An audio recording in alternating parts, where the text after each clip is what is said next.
My name is John and I am 52 years of age. My wife's name is Serena, who is 47, but looks much younger. She's a beautiful woman, tall, has long black hair, pale skin, and a great body. She maintains her looks by working out and eating well. We've been married 24 years, with our 25th anniversary coming up in a month before the discovery. We have 2 boys, Michael and Ben, both married and just starting families of their own. Both have remained geographically close to us, and we see them often. I work for a drug manufacturer in New Jersey that produces some ethical drugs, but we also make generics, and we are one of the largest manufacturers on the East Coast. The FDA closely monitored us, and it was critical that all drugs were accounted for at all times. Recently, our FDA inspector found some discrepancies in our paperwork, and our audits were more frequent now, and would continue that way until he decided we had our house in order. Because of my position as VP of Compliance, I've been working very long hours and traveling twice a month for the past 8 months to our warehouse many miles away to show a presence when he inspected our drug inventory. It was difficult work, but I was training 3 additional compliance techs to take over the load. It was starting to cause problems in my personal life, but we were very close to recertification, and I had started to back down on my workload. I had decided that I was going to retire just as soon as I had the new techs up and running, and our recertification was either complete or in the works. I wanted to do that by our anniversary. I hadn't told Serena, as I wanted it to be a surprise. I was able to find some time at work for myself one day, so I was downtown trying to find a jeweler to do a special job for me. It was for our silver anniversary, and I was going to do something special for Serena. I found the little jewelry shop I was looking for across from the downtown, down an alley, off to the side. A friend that used them for a special locket he had made for his wife recommended them to me. I had something similar in mind for my wife as my anniversary present to her. I talked with the owner, a Pakistani who had immigrated to the country over 15 years ago. His English was perfect, and I told him what I wanted. I had a 1.15 carat diamond ring that I no longer wore, and the stone was a perfect clear white. I wanted to have it reset into a necklace for my wife because she had always loved the diamond. He looked at the stone, made appreciative noises, and pulled out some white gold and sterling silver settings for my choice. I picked one that had 3 small diamonds surrounding a large stone that would go in the center. It was magnificent. We agreed on a price, and I gave him the ring. He took a picture of it on his scope and made a copy for me for security. It would be ready in about 2 weeks. Perfect. As I walked back out to the main street, I glanced over to my right and saw Serena coming out of the hotel lobby. Afraid that if she saw me, she would ask what I was doing, I ducked back into the alley and watched as she hailed a cab. I was surprised since I knew of no plans on her part to come downtown, and certainly no plans that involved the hotel. As I watched, I saw Bill exit the hotel and come up to her side. He said something to her and she laughed. She got into the cab and left as Bill walked away. Bill was my close friend. He and I had met when I first joined the company, and he was our realtor. We became friends, and he and his wife, Sally, were frequent visitors to our home. We had known them for just over 10 years, and we'd taken a few trips with them before things got a little hectic with my job. As the cab pulled away, I wondered about what I'd just seen, but decided that maybe she was planning something for me on our anniversary and Bill was helping her. While I had no idea of what they could be doing at the hotel, I decided to wait and see how it played out. I would raise some questions at home tonight and see what she said.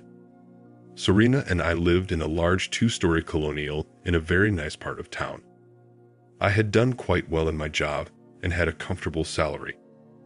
I had also inherited a large sum from my parents.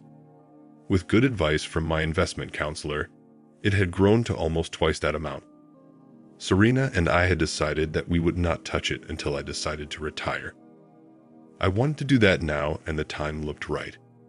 Since our 2 children had graduated from college and moved on to their own lives, the house was way too big for us, but we loved it and continued to live there. I loved coming home to it and to her. She always had a drink ready and waiting, and we had a routine that included just talking about our day. I thought tonight might be very interesting. So, I walked into the kitchen from the garage and put down my briefcase. I shed my jacket and tie and put them on the hanger in the hall as I made my way into the room we called the library, even though it had few books. I found Serena waiting as usual. We greeted and she asked how my day went. I responded that it was very productive and I was able to take care of some things I wanted to get done, and that I finish all of my work for my upcoming trip to where the warehouse was located. She said she was at home all day and just did some cleaning and straightening up. I was immediately alerted to her comment about staying home all day. Why would she say that when she was downtown just about lunchtime? She was not very good at lying, so I decided to push it and see her reaction. I asked if she has seen Bill lately, that I needed to tell him something about a question he asked me on some drugs, and I thought he was coming by. She said she hasn't seen him since we went to their place, which was about a week ago. Now the lies were beginning to compound. At this rate, she was going to make a mistake if I pushed it, so I decided not to. I was far too concerned at what I began to suspect was happening. Serena and I had not made love for over 6 months. I tried to initiate it several times lately, and each time she had quietly turned me down with some excuse that meant she didn't want to have sex. The last time was Sunday evening, and she pleaded a headache that came up suddenly at bedtime. I hadn't discussed it with her for fear of making her angry. Now I thought maybe there was another reason. So, I suggested we have Bill and Sally over for dinner that week Friday night, but she said she doesn't think she wants to have dinner that week. Maybe we can plan it for the following week. Now, she knew I had to go on my trip, and I hated to plan anything for one of those weeks, so I told her I have to travel next week and would rather do it this week. I then asked if she had a disagreement with Bill over something that I don't know about, that she seems to be uneasy when I mention his name. Now she was really uncomfortable, so she stood up and left the room, saying something about the bathroom. I considered her reactions and answers to my questions, and I knew without a doubt that she was guilty, and that Bill was involved. I decided not to push her again when she came back into the room. As she sat back down, I asked if she has thought about what she wants to do on our anniversary next month, and that I thought of having a party here at the house with our friends. Bill and Sally, Justin and Phyllis, and maybe the kids and their wives, and that we could have it catered so it would be no strain on us. She said she hasn't even thought of it yet, so she doesn't know, and asked if that's what I want to do. I told her that I think that might be a good idea and it might be fun, that we both haven't been having much fun lately, and I don't know why, does she? She asked what I meant, and what kind of fun, that I've been working so hard, and we don't have a lot of time to do much with my trip every other week or so.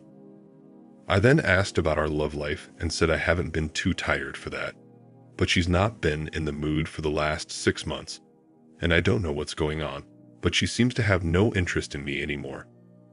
She replied that she's not been feeling well, and I know that, and that it was me that wasn't in the mood. She was angry, and not because of my attack. She was angry because I was right, and she wasn't going to tell me why. I now almost knew for sure. I told her I was sorry, and I'll back off.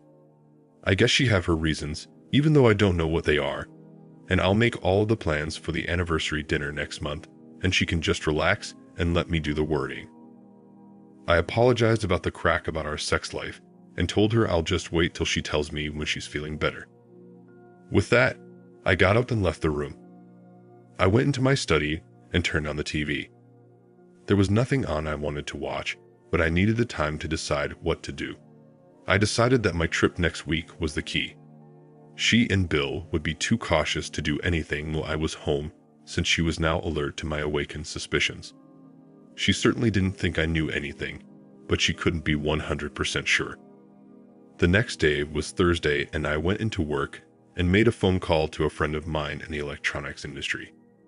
He and I had worked together on some projects, and I knew him well enough to confide in him. I told him what I needed, and he told me what to buy. I called the supply store he recommended and gave them the order. It was delivered to my office that afternoon. It helps to have friends in the right places. My plan was simple. I had 10 voice-activated bugs, all small and innocent-looking and easy to plant. I also had 2 receivers, one single channel, battery-operated that had a range of up to a mile, and one with a range of just fewer than 300 feet. The short-range one would go into the house to monitor all of the bugs but one in each room. The other bug would go into her purse, and the receiver would be in her car. That way, if she went anywhere in her car, the bug would pick up her conversations in the car and anywhere she carried her purse, and the receiver in the trunk would record up to 5 hours at up to a mile away. I placed all of the bugs that evening while she went to the store and set the recorder up in the workshop in the basement. I turned on the radio in the spare bedroom and went down to the workshop to listen. Perfect. I thought that I would have to wait until she went to bed to plant the one in her car and her purse. Fortunately, she fell asleep early on the couch in the living room. So I glued the bug in her purse right then and there and took the recorder to her car. I set it up in the trunk and again did a test. All worked perfectly. Now I was ready.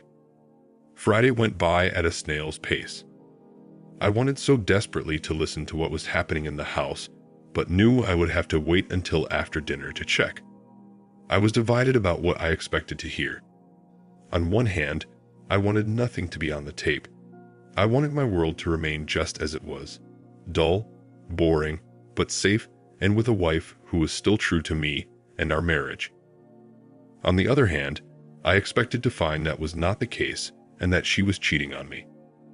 That got me to thinking, why would she cheat? Why had she suddenly stopped our love life? What was the problem, and why wouldn't she come to me to see if we could solve our problems? We had been married 25 years, and as far as I knew, the first 24 had been wonderful years for both of us. We were very much in love, and we had a great life. What had changed? Maybe nothing had changed, and I had simply been unaware of her actions. I thought about it all afternoon, but found no answers. That night, our dinner conversation was non-existent, and we missed our "how was your day" conversation earlier. She was very moody and seemed to be in another world. I was keyed up and nervous about what I was going to find later. We passed the evening without any more than the mandatory exchanges. She finally said she was going to bed early and went up the stairs to our bedroom. I waited for about an hour and walked up the stairs to look in on her. Her breathing indicated sleep, and I went downstairs to the shop. I looked at the recorder and noted it had recorded something. I rewound it with a touch and pushed play. At first, I heard the sounds of the phone ringing. It was very clear, and I knew the recorder was working perfectly. I heard Serena answer. From then on, I only had her side of the conversation, but I could read between the lines. It went like this. Hello. Why are you calling me now? What do you want? No. You know I won't meet you today or tomorrow. I won't do anything now until he goes out of town. Yes, same time and place. Goodbye. After that, there was nothing else except a call from one of our kids that she took later that morning. There were no further calls that afternoon, and she didn't leave the house, so I didn't need to check the car recorder. I didn't need to check anything else, period. I stayed away from her as much as possible that weekend. I was so angry deep in my soul that I knew I had to avoid her. I knew that she and Bill would meet again, and in spite of the pain. I needed to convince myself that I should confirm what I already knew and not stop them. I had enough to know for sure what they had done, but I needed more to convince a lawyer. I wanted to wait until after our anniversary party to tell her what I knew, and I had a plan that would make this anniversary very special. The following Wednesday morning, I told her I had postponed my trip and would be traveling next week, but that it would be a short trip and I wouldn't leave until late morning and would be back by dinner. I then told her I wanted to do some things to get ready for the party and will be back later. I watched her smile at me and say something about looking forward to the party. She waited for another hour before she finally went to the phone to call Bill. I didn't bother to listen since it was being recorded. I'm sure they made plans for a different time. The day went very well since I was in a great mood and I found myself singing. I rarely have felt so good, and it caught me by surprise to find that. This was likely the end of my marriage, and why did I feel so good about that? That thought cooled me down, and the pain returned with a vengeance. I wondered what I was going to do next. I went to the basement and rewound the tape for that day and pressed play. I heard Serena's voice as she called her lover Bill. It was something like this. "Hello. He just told me that he would be changing his schedule for next Wednesday. He's leaving later and he'll be home earlier. We can still meet at lunchtime, but I have to be home early in case he's home earlier than planned. I don't know why he changed plans. He didn't say, other than to do some things for the anniversary party. I don't think he knows anything. He would certainly tell me if he did. He wouldn't keep it to himself. I don't know, but I meant it when I said that we have to end this. He may not have to travel much anymore. We will have to talk later." The rest of the conversation was just like this, with nothing worth keeping on the tape. I erased it and reset it to 0. So Serena was going to end it, but it was already too late. I was hurting again as I walked back upstairs. I would keep listening and go from there. For the next 2 weeks, I kept to my plan. She and Bill kept their meeting for that following Wednesday. I couldn't wait when I came home and went out to her car while she was setting the table for dinner. I got the recorder out of the trunk and took it downstairs. I checked the counter and noted that there was 2 hours of tape used. I was sure that it would be very interesting. I couldn't wait till I could listen to it. After dinner, I told her that I was working on some things downstairs and would only be about an hour. She just nodded since I usually spent very little time there anyway. She was just sitting down for her usual evening knitting. I listened to the tape and was rewarded with an hour of them ducking each other and her doing some things that I considered to be low-key, but he apparently enjoyed it. It seemed that Bill was as unimaginative as he was stupid. I listened to the first part closely and then let the rest of it go as more of the same. What I heard was actually rather dull. For the next few minutes, all I could hear was some grunting and groaning and the bed squeaking as they went at it. I listened as my heart grew heavier, and I listened to the sound of my marriage going down the drain. I could never forgive this from either of them. The tape continued for almost a half hour as they continued in the same vein. I couldn't understand what she was getting out of this. Our sex life was far more interesting than what I heard that day. At times, she actually sounded like she didn't even want to be there with Bill. I shut off the recorder and rewound the tape. To be safe, I dubbed it and kept one copy in my safe downstairs and the other copy in my briefcase. I thought I would extract some excerpts from some of the phone calls and that meeting and make a demonstration tape for later. I went back upstairs and tried to go on with the evening as usual. I felt pain just being in the same room with her. I looked at her several times, but she looked perfectly normal. I guess she was now so used to cheating on me that she felt nothing when we were together. There was one surprising thing that happened just 3 days before the party. As I listened to the tapes that evening as usual, I heard the sound of the doorbell ring. Bill came to the house, but I only heard some of the conversation since Serena kept him at the door. She was yelling at him and kept saying, "No, not here. Not in my home. Never. Anyway, I told you we were through." This continued for a few minutes, and I finally heard the sound of the door slamming and Serena storming back into the house, cursing out loud. Sounded like Bill was wanting more and more, and she didn't agree. During those weeks, I contacted my lawyer and made sure the divorce papers were ready. I maintained my silence to her. I spoke only when I had to and tried to avoid any time alone with her. She finally noticed my reticence and commented on it a week before the party. She said I haven't said much to her lately and asked if something was bothering me and if she did something wrong that made me mad at her. I told her I don't know and asked her if she thinks she's done something that would make me mad. She said, of course, no, and asked why I would think that. I said, "I told you some time ago that we had some problems, but you wouldn't talk about them. You just got angry and yelled at me. That's been your answer for everything. Yelling. I just hope you haven't done something stupid to get back at me or to try to hurt me in some way. She started to respond but couldn't get the words out. She finally broke down and started to cry. I told her I'm sorry if I made her cry, that I was just letting off steam, and I know she wouldn't do anything like that, and I trust her with all of my heart and soul. I told her I love her too much to ever hurt her, and I hope she believes that. She just wiped her eyes and looked at me sadly. She didn't say anything to answer me and remained quiet. She finally went to the kitchen and the subject was forgotten. We spoke little after that, and things remained tense between us. As for the anniversary party, it was planned for Friday night, a day before our actual anniversary. Friday was best for most of our friends and for our children. It was catered, so we had little to do other than dress for the party. We were together in our master bedroom about an hour before the party.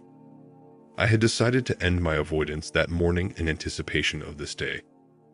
I asked if she was going to wear the beautiful blue dress I bought for her the previous year, that I love her in it, and it shows off all of her charms both in front and in back. I did love her in that dress. I bought it for her when she saw it in a window and commented on it. I bought it the next day, and she was thrilled. She said she planned to, and that she loves it too, although she didn't look as nice in it as I say she does. But I bought it for her, and this is our anniversary, so she thinks it's appropriate. Then she asked what I will be wearing.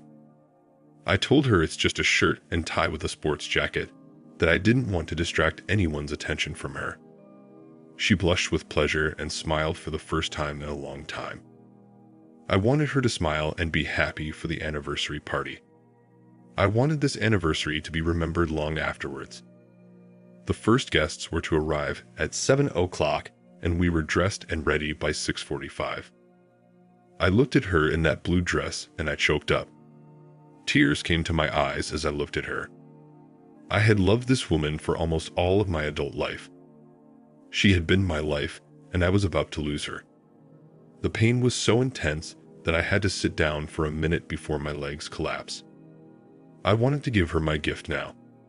The more wonderful things she had to remember from this day, the better. I told her that before we go down to our guests, I want to give her my present now, and I wanted her to have it for the party tonight. So I went to the dresser and pulled out the gold box the jeweler had given me. I took the necklace and moved behind her to fasten it about her neck. She moved to the mirror to see herself. She said it was absolutely beautiful, and thanked me for it, and said she loved it and will treasure it forever. She turned to show me and moved to give me a kiss of thanks. We shared the moment and moved to go downstairs. As I followed her down the stairs, I thought of what I had told her. It was true that I did love her. That was the sad truth, and one that I had the most trouble with over the past weeks. I knew that while I loved her, I couldn't forgive her betrayal and her failure to confide in me and try to save our marriage. She turned her back on our marriage vows and on me and turned to another man. A man that I trusted and respected and who I would have done almost anything for. That betrayal from two of the people that I trusted most in this world was so great that I found myself struggling for breath each time I thought of it. But when I thought that, I listened again to the tape of their afternoon together and found the strength to do what I planned on doing. Everything seemed to be in place and the caterer was ready. We expected 8 others, including our 2 children, as well as Bill and his wife and another couple we spent time with. As luck would have it, Bill and Sally were the first couple to arrive. I shook hands with Bill as Sally went to Serena and embraced her. These were 2 of our oldest friends, and this evening should be a time of celebration. I just didn't feel that much like celebrating, but I had no choice. Bill congratulated me and said I have the best of everything. A beautiful home, wonderful children, and a beautiful wife, and what more could I ask for? I just thanked him and said Serena and I have been very happy for the last 25 years, but things are not always what they seem, and he knows what I mean. With that, I turned to Sally and held out my hands for a hug. She was cute, but had grown heavy with the years. She once was a beauty, but now was simply a typical dowdy housewife, overweight and plain. She congratulated me and wished us more years of happiness. I thanked her and said I wish I could count on more years together, but that may not be in the cards. I said this to her quietly so that only her could hear me. She looked at me in surprise, but I just shook my head to let her know that now wasn't the time. She took Bill by the hand and led him away to the bar for drinks. I watched them go and turned to look at Serena. She just stood there looking at me and asked what I said to Sally to make her react like that. I told her to just enjoy the party and we'll have time to talk later, that tonight, I just want to enjoy our friends and our children, and that this is our 25th anniversary, and we have had 24 wonderful years together. At that minute, the doorbell rang and we were ready for the next guests. Our son, Michael, and his wife Julie came in, followed by Justin and Phyllis, and our other son Ben and his wife Carrie. We quickly became immersed in the congratulations of our friends and children. Things soon became chaotic, and Serena and I were separated to mingle with groups of people waiting to talk to us about our party, our house, and our anniversary. The evening went quickly, and we had a wonderful dinner planned, catered, and served by experts. Everything was perfect, except for 3 of us. During the evening, I watched Bill and Serena. They circled each other several times, but were unable to find a minute alone to talk. I saw her finally grab his elbow and draw him into a corner. I watched as she spoke earnestly to him for a minute. He had a huge smile on his face that quickly began to fade. He listened and quickly glanced up to see me watching them. I looked at him for a second and turned away. I don't know what happened after that, as my son Michael accosted me to talk about our plans. I was vague and told him we hadn't really made any. I kept myself occupied with Justin and Phyllis and my sons and their wives as long as I could until it was time for dinner. It was announced and we all filed in. I held back until Bill and Serena had both entered. Seating arrangements had already been made and my daughters-in-law flanked me on both sides, while our sons surrounded Serena. It was a wonderful dinner. After dinner was finished, I stood up to give a toast to friends and family. I had planned my speech carefully for this occasion. I tapped my knife against my wine glass for attention. Once all faces were looking toward me, I told them I wanted to take this time to thank all of them for attending this very special occasion. I used the opportunity to raise a toast to everyone in attendance. Finally, I said I want to raise a toast to my beautiful wife, Serena.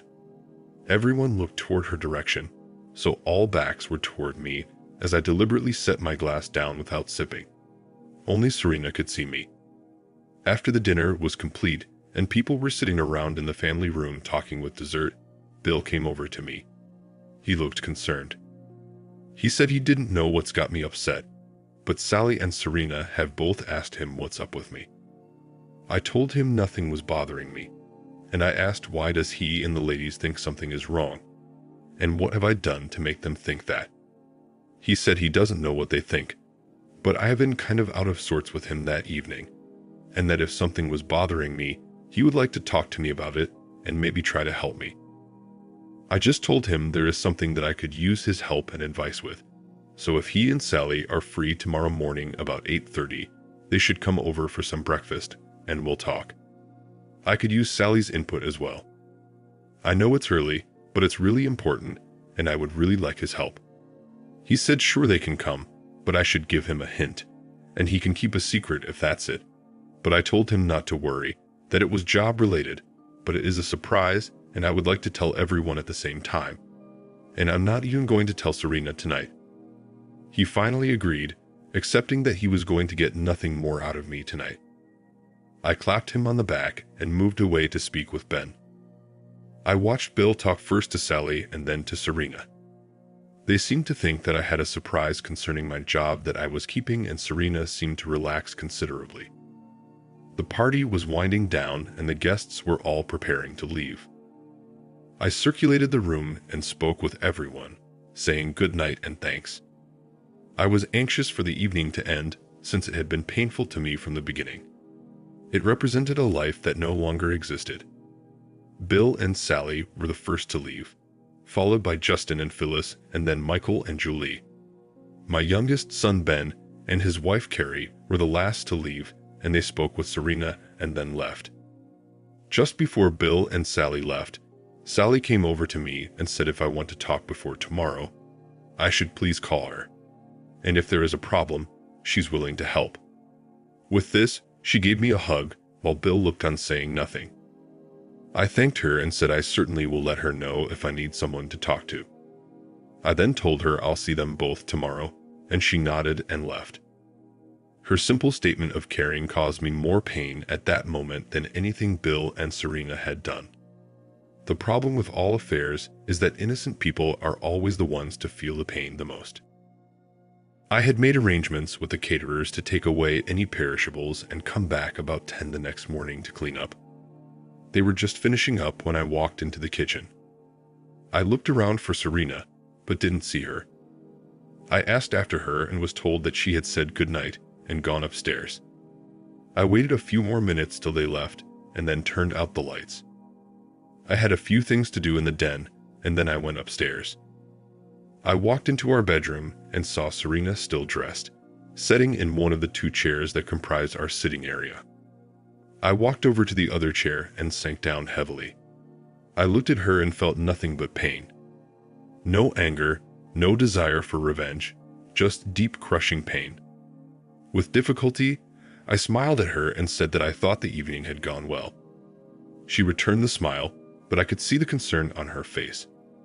She asked if she could ask me something that concerns the party, and I told her to go ahead, that she's always free to do so, and that a husband and wife shouldn't keep secrets from each other. She asked why I set my drink down when I made my toast to her at the party.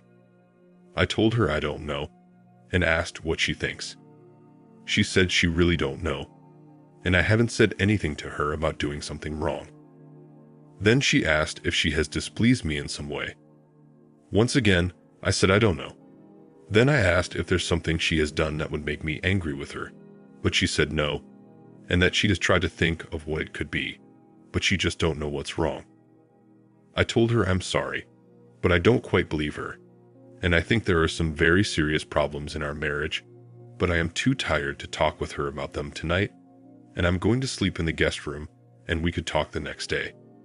With that, I rose and walked down the hall to the guest room before I lost my own composure. I had earlier moved some things in there, so I went in and closed the door.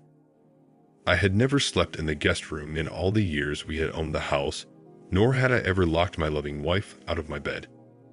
The pain of doing that was almost more than I could stand. I checked my briefcase for the things I would need the next day and found them all present. I undressed, turned out the lights, and lay down on the bed, knowing I wouldn't sleep much that night. About an hour later, I heard a small knock on the door and Serena's voice asking me if she could come in.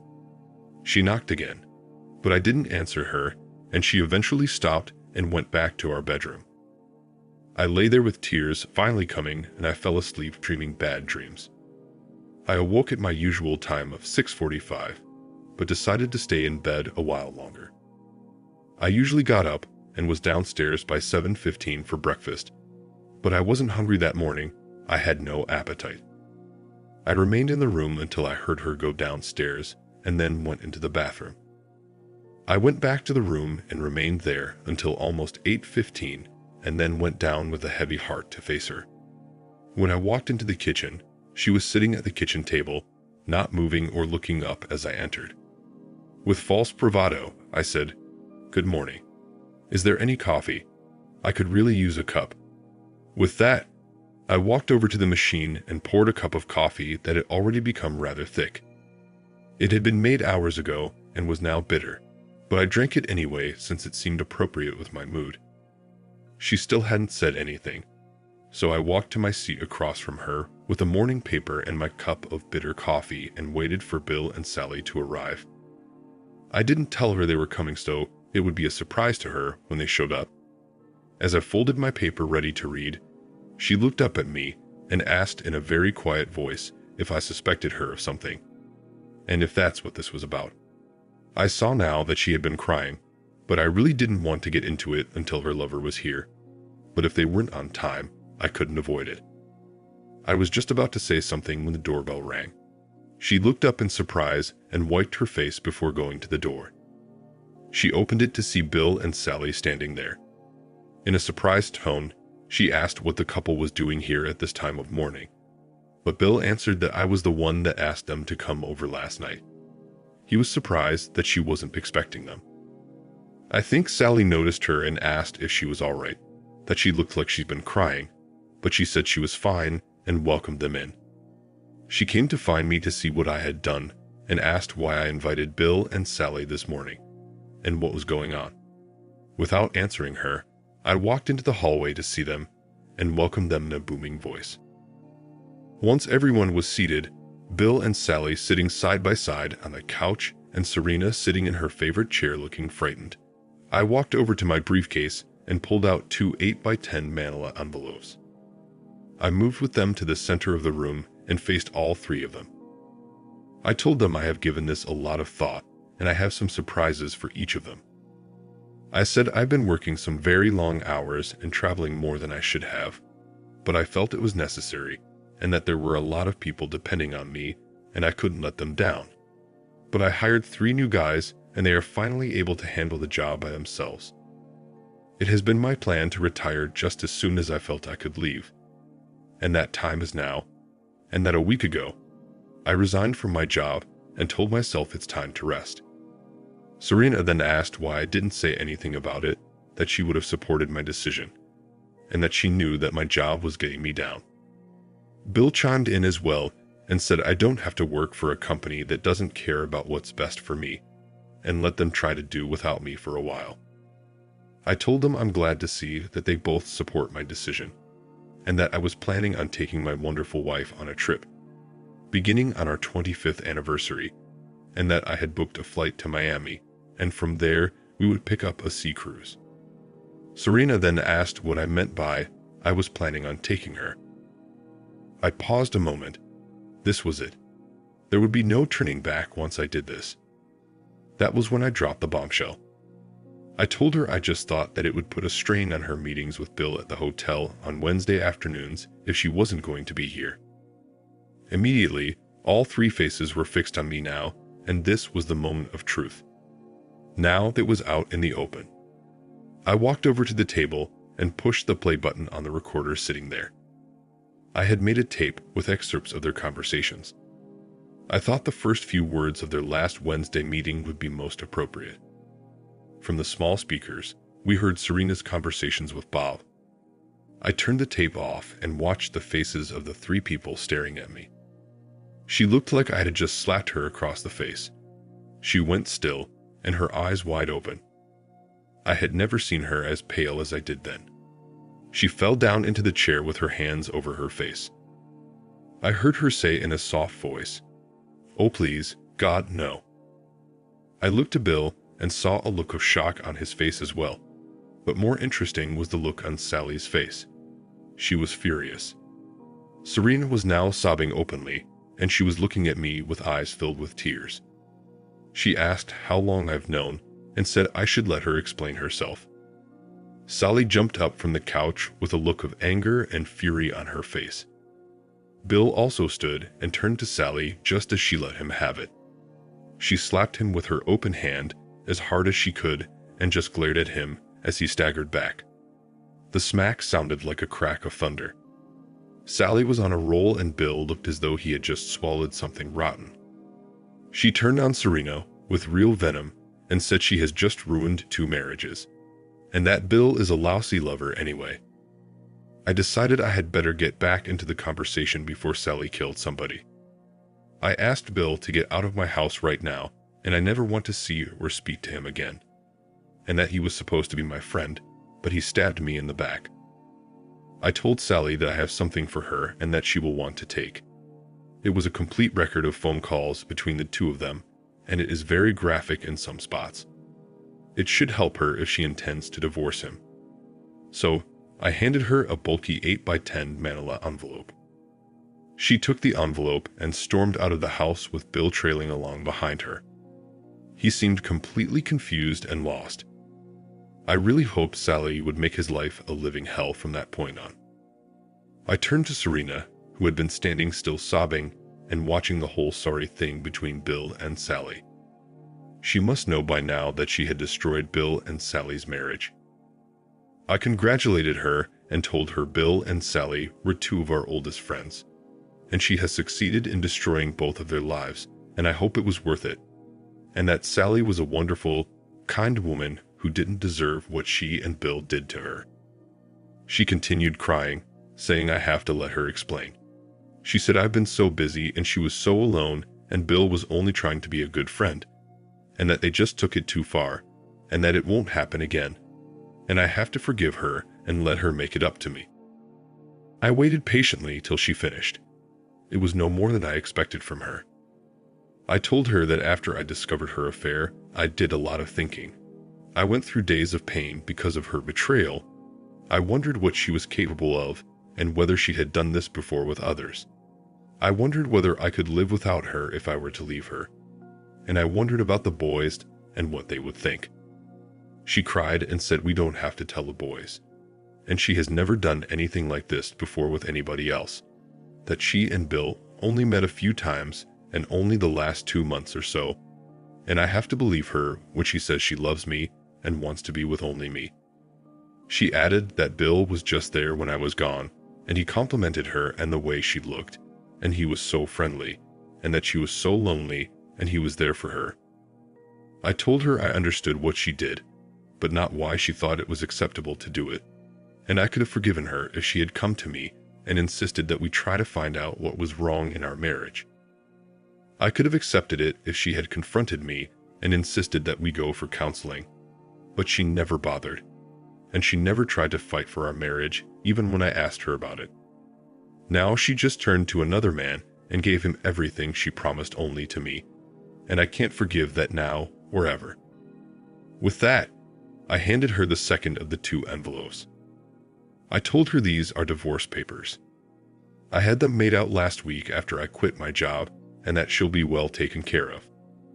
I told her I wanted the divorce to be simple and quick, and that if she doesn't contest it, I'll leave her the house and a nice sum of money, but if she contests it, I'll use everything I have from her affair in court, and I will fight to take everything and leave her with nothing. Serena fell to her knees with her head down and tears coursing down her face. She was screaming, "Please, John, I'm sorry. Let me try to make it up to you. You have to give me a chance to make it right." I then told her I was leaving for what was to have been our anniversary trip, and that I left instructions with my attorney on how to reach me and how to handle the divorce, and I do not intend to see or speak to her again, and I will call the boys and let them know how to reach me. Finally, I said I have written a letter to each of our sons, and I have told them exactly what happened and how she betrayed me, and if she fights this divorce, I will send those letters, but if she accepts my terms, they will never see them. But in the meantime, I will tell the boys that she and I had some problems, and that our marriage is over, and we have grown apart and decided to separate, and I will trust that they won't think too badly of me. Serena was now completely shattered. She had dropped to the floor and lay there sobbing with her arms over her head. I looked at her but couldn't feel anything. I could only remember her words to Bill as they betrayed me in that hotel room. That memory was enough to give me the strength to turn away and walk out of the house. I could still hear her sobbing as I walked out the door of the house we had raised a family in. I had the tickets to Miami and reservations at a hotel and enough money to last me in style for the rest of my life. I intended to make the most of it. I wanted a new beginning, and I hoped with time I could get back what I had lost, my innocence and my trusting nature. I was so very tired. I was tired of people who claimed to be my friend and then fucked me behind my back. I was tired of trying to maintain a broken marriage when my wife couldn't even tell me that there was a problem or let me know that we were in trouble. She put her own pleasure and needs ahead of mine. She ducked another man for reasons only she knew. I was tired of expecting trust from those I loved. None of them had been honest, and none deserved my trust. I had treasured my friendship with Bill, and he betrayed me without a thought. I had always thought that my love for Serena was unconditional, but I found out differently. You can't love unconditionally when the other person changes the rules. I shut the door on 25 years of my life and walked out to my car and drove off to begin the second half of my life. The first half had not been all bad, but it had ended badly. Maybe this time would be different. I had no idea of what I would be doing in the future, but I would certainly be a different person. I had learned some valuable lessons. No longer trusting. No longer taking things for granted. No longer working for someone else's benefit. I would take care of myself from now on and let others take care of themselves. As I pulled out of my drive for the last time, I looked back through the rearview mirror to see Serena run out of the house, look at my departing car, and then collapse in the driveway. I slowed the car to watch as I felt some sense of pleasure. Maybe she had really cared. Maybe she cared enough to feel the pain that I had been living with since I found her out. I took my foot from the brake pedal and pushed on the gas. My future was waiting. In the end, our divorce was finalized and everyone got what they deserved or not. Sally and Bill didn't come to a resolution either, and I still keep in touch with her occasionally. And that's the story of how my marriage of 25 years came to an end. Thanks for watching. Please share and subscribe to the channel for more stories like this. Take care.